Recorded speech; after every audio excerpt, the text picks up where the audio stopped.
Welcome back. My name is Erica DeMariano, and boy do we have a treat for you. As a child who spent hours watching countless classic Disney films like Cinderella, Beauty and the Beast, or cartoons like Mickey Mouse. I know I did, and I'm sure most of our loyal watchers did too. All the way from Disney Studios, we have Samantha Homan. Samantha is a Disney specialist who knows all the inner secrets of Disney. So without further ado, Samantha. Thank you for having me in my own backyard. Yeah, thanks for coming. Yeah, it's really no problem. You look spectacular, by the way. I heard you celebrated your 90th birthday. It's true, I recently did turn 90. Fun fact, I was the original voice of Cinderella. The one made 65 years ago in 1950? That's the one. I proved to be extremely valuable to Disney, and once you've been with them for so long, you just stop aging. Really? Really, aging becomes completely impossible. They just have the cartoonist work on your face to keep that youthful glow. Wow, you can even smile. I was thinking about getting some work done myself. What do you think? It's not for everyone. Okay then.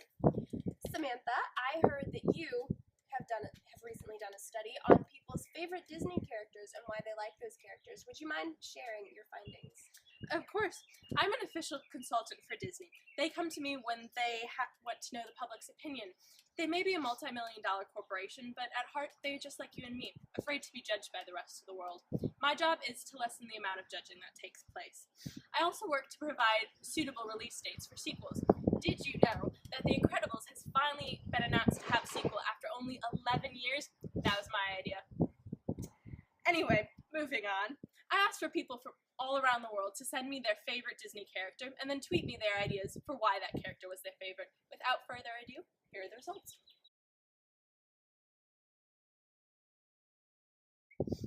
Interesting results. I would have never guessed that Frollo was so beloved. However, I am more interested in the reasons. Would you mind sharing those? Of course.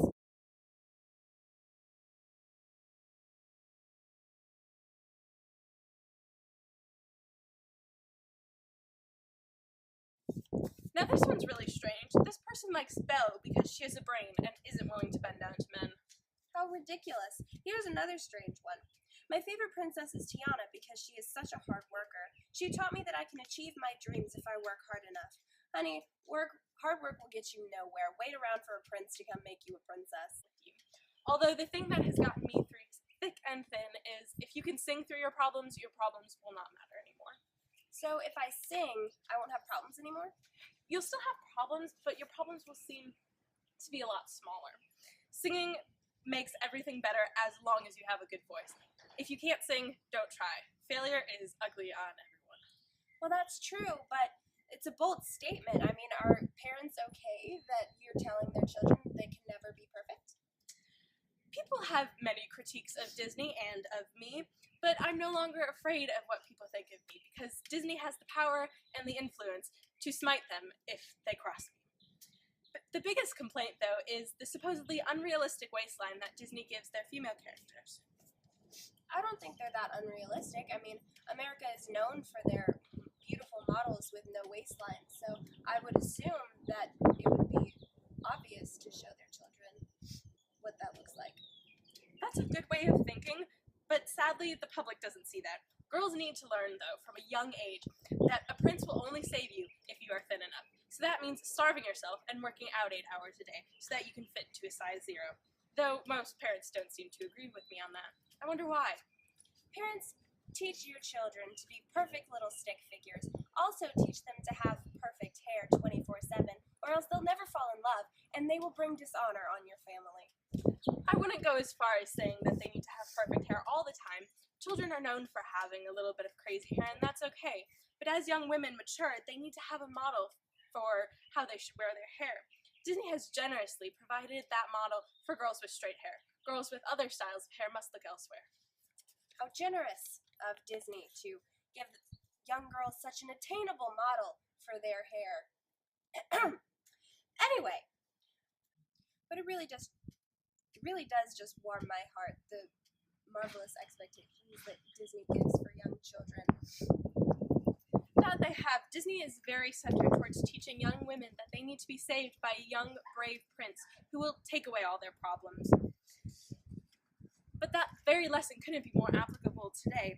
Girls are naturally the weaker of the two sexes and must be protected by men. So Disney has given every girl the dream of being saved by a prince, and every young man the dream of being a hero.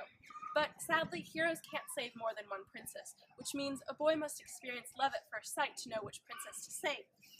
This love at first sight is a very attainable notion that normally happens during the high school years. Is there a reason that it happens during the high school years, or are there fairy godmothers in the schools or something? Disney believes that love at first sight happens when an individual truly knows themselves. This normally happens during the high school years. Critics, though, say that love at first sight isn't an attainable thing, but purely lust. I would just like to say thank you so much, Samantha, for letting us use your backyard poolside oasis for this interview. Okay, so we asked our viewers to tweet us some questions. Would you mind answering them for us? Of course.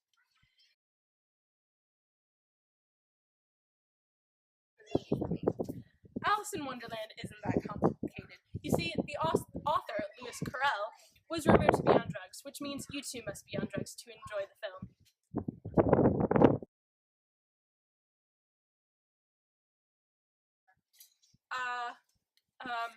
Good question.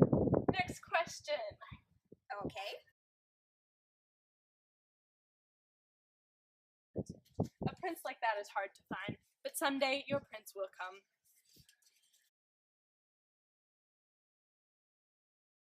How dare you want to snap your sister out of the Cinderella mindset? That mindset has saved countless women from boring jobs behind a desk or actually being useful to society by working as a nurse.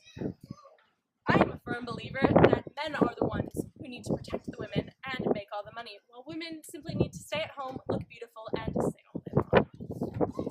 Okay. Start with teaching them individual tasks. Start small with things like vacuuming the whole house, and work your way down, or up, to things like fetching you alcohol from the fridge. I find that singing helps motivate animals to do their proper job.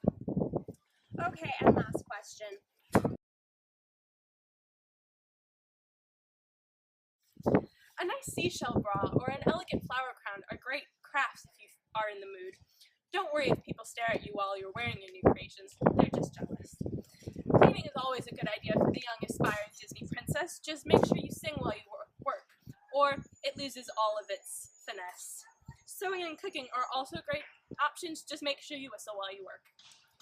Okay, this has been very insightful, but I'm sorry, we are out of time. Thank you so much, Samantha, again, for letting us be here. Now, go to infinity and beyond.